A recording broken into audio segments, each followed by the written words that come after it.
ఇవాల్టి easy homemade recipe చూద్దాం రండి. ఇదైతే మా రాయలసీమలో స్పెషల్ అని చెప్పొచ్చండి. ఇదొక ట్రెడిషనల్ డిష్‌గా గూడా మనం చెప్పుకోవచ్చు.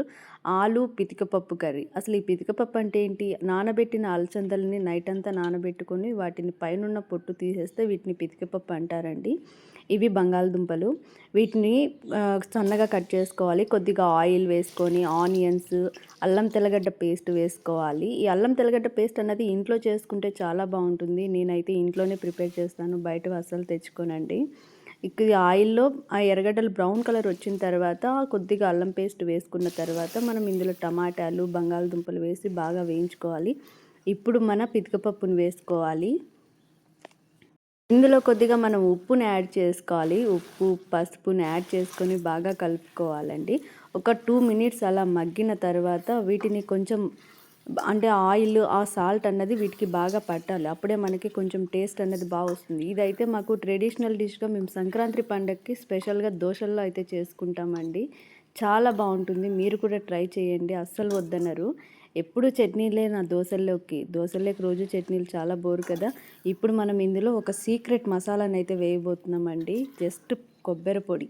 కొబ్బరిని చిన్న చిన్న ముక్కలుగా కట్ చేసి మిక్సీలో వేసుకొని మెత్తగా గ్రైండ్ చేసుకోవాలండి.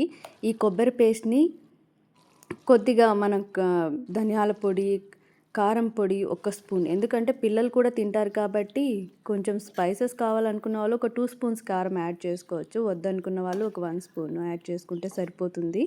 జస్ట్ ఎప్పుడైనా సరే మసాలాలు తక్కువగా ఉండేలాగానే చూసుకోవాలి. ఇప్పుడు ఇందులో మిగిలినటువంటి కొబ్బరి పాలనైతే మనం యాడ్ చేయాలి. తగినంత వాటర్ వేసుకొని కొత్తిమీర వేసుకొని ఫైనల్గా ఉడకబెట్టుకోవాలండి.